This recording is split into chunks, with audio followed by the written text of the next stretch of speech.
Swing basics are the same the world over. Although there are some differences in the order of teaching in America, Europe, Japan, and Australia, the ingredients are the same. Some American teachers, when describing the setup, rely on the GASP system: grip, aim, stance, posture, the order in which the basic setup is taught. Another equally effective system is found in some European PGA teaching manuals. The order of setup there is aim, grip, ball position, alignment, and posture. In following the GASP system, as we do here, ball position and alignment are dealt with under stance. Use whichever system suits your game best. There are three main ways of gripping with the right hand: the Varden, or overlapping grip, an interlocking grip, or a full two-handed grip. The famous English player Harry Varden, 6 times a British Open champion, popularized the most commonly used grip, the Varden. This is achieved by placing the little finger of the right hand over the forefinger or index finger of the left hand, or in the cleft made by the forefinger and the finger next to it. The second most popular is the interlocking grip. Here the little finger of the right hand and the forefinger of the left hand entwine. The double-handed grip entails placing all fingers of both hands on the club.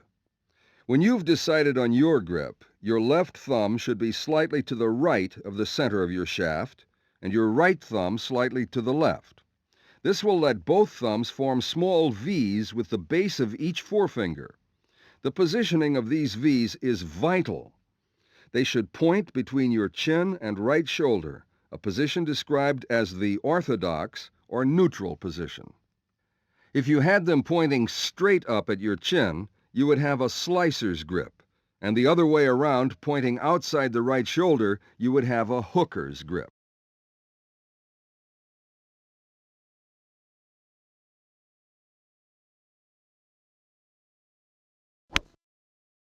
To aim, stand 2 yards or so behind your ball, in much the same way you would if you were a marksman getting ready to fire at a target.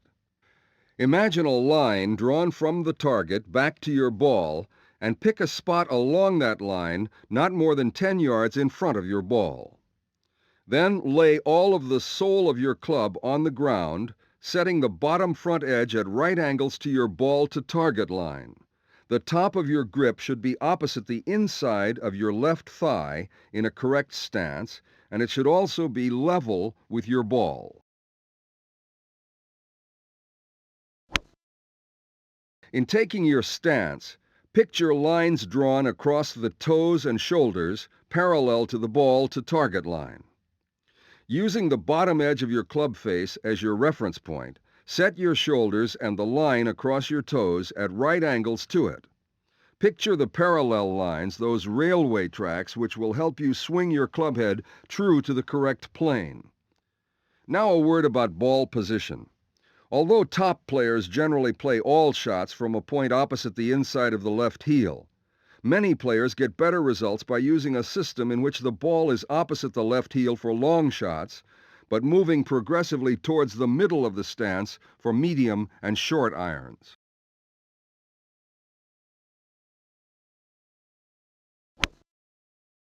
Practice your correct posture by raising your arms and club together until the head of your club is about a yard from the ground. Now bend forward from your hip joints until the base of your club is flat on the ground.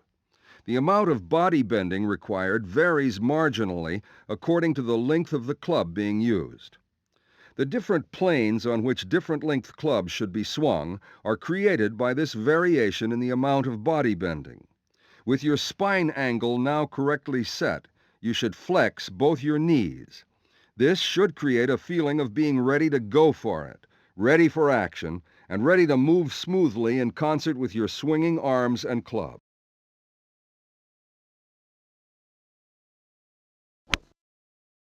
At the start of your backswing, your club head, hands, and arms must move as one. This movement will trigger a turn in your shoulders, which will cause your club head to curve gradually inwards as it swings back. It's vital that your spine's address angle is maintained through the swing, and this, along with a comfortably straight arm, will let your club head arc around your body at the correct angle with a constant radius. At the top of your backswing, you should have turned your shoulders through at least 90 degrees, your hips through 45 degrees. Your left knee should have moved inwards to point 10 centimeters or 5 inches to the right of your ball.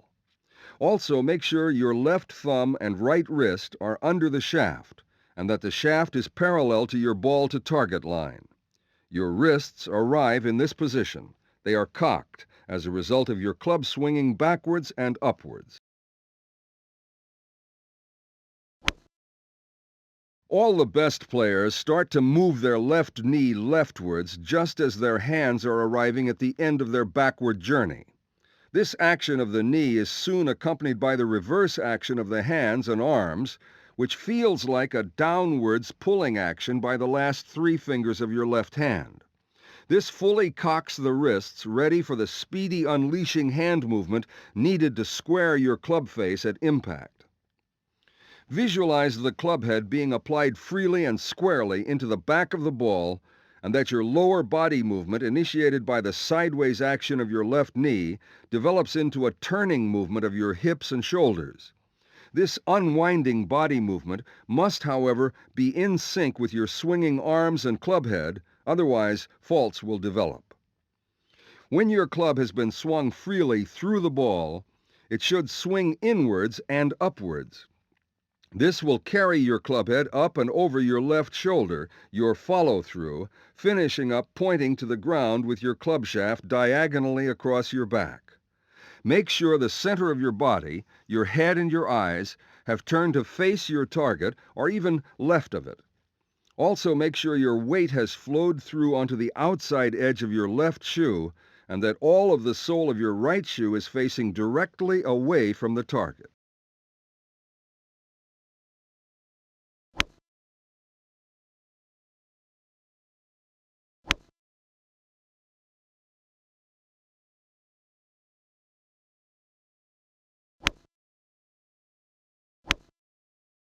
One good way to cure a pull is to get a feeling of squeezing a sponge under your right arm as you start your downswing. This will make you drop your right elbow into your right side. In turn, it will enable your club to approach the ball from inside the line as it moves towards impact.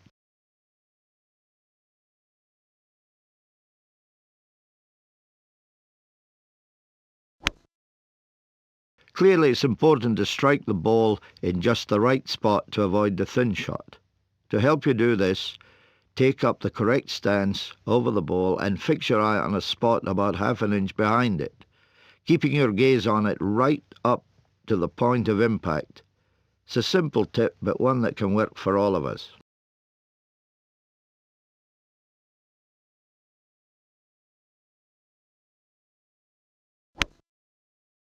With short irons, a flat swing can be the cause of the shank or socket. So practice hitting shots from a downslope to encourage a more upright swing. Play the ball slightly further back in your stance when practicing like this. Another tip is to place a ball beside your own as shown. Then hit away without moving the spare ball, of course.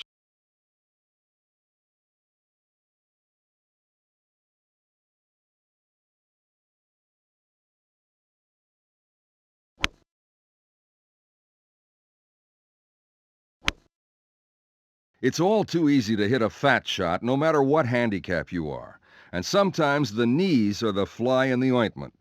Don't bend those knees too much at address, just flex them, and keep the distance between your chin and the ball constant until just after impact.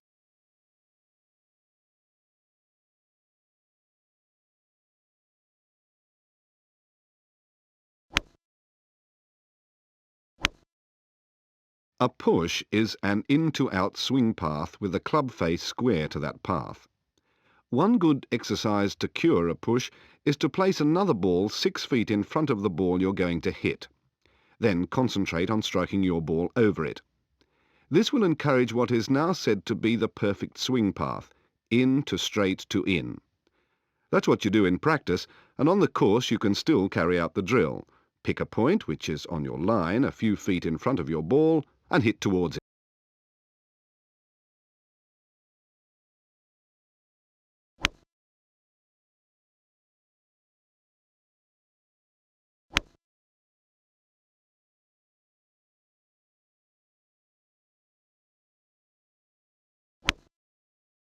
It's easy for the touring professionals to stay dry and keep comfortable even in the wettest of conditions, because they have caddies to help. In shot making, even the top pros will make allowances for the effects of rain. If you want to improve your scoring, then be thoughtful around the greens, especially over how the ball will react when it lands. Sometimes it will pull up and sometimes it may skid, depending on the type of shot you hit. Generally, one bounce, then stick is to be expected for pitches in the wet.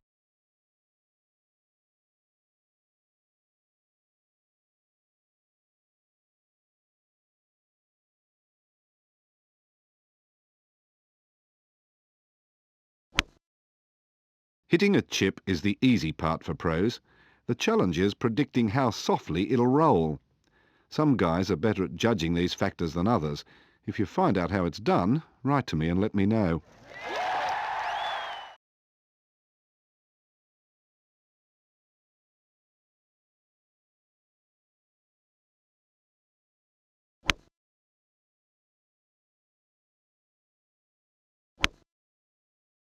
At the top of the backswing, if the leading edge of the club face is pointing to the ball to target line, then what is its position?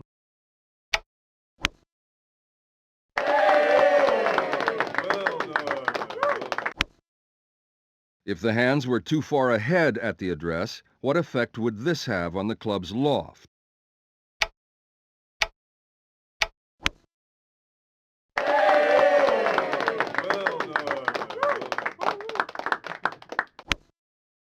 What address position leads to the reverse pivot?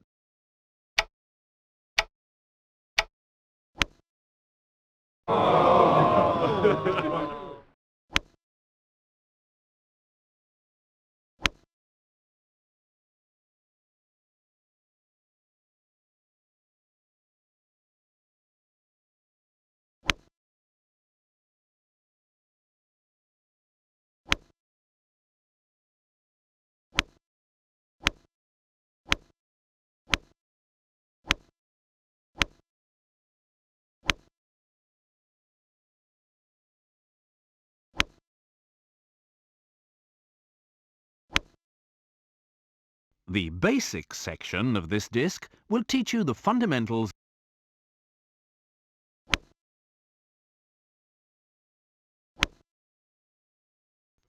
この部分ではグッドゴルフスイングの基本を教えます。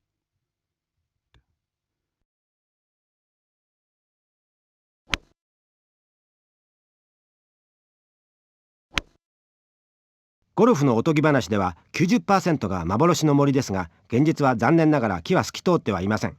確率から考えてみましょう。どう攻めると予定通りに進み、パーで回れるかを考えてみます。次に、どのクラブを使ってこのピンチを抜け出すか、どの方向にボールを打ち出そうか、よく考えてください。そして、一度決心してしまえば、あとは自信を持ってプレーしましょう。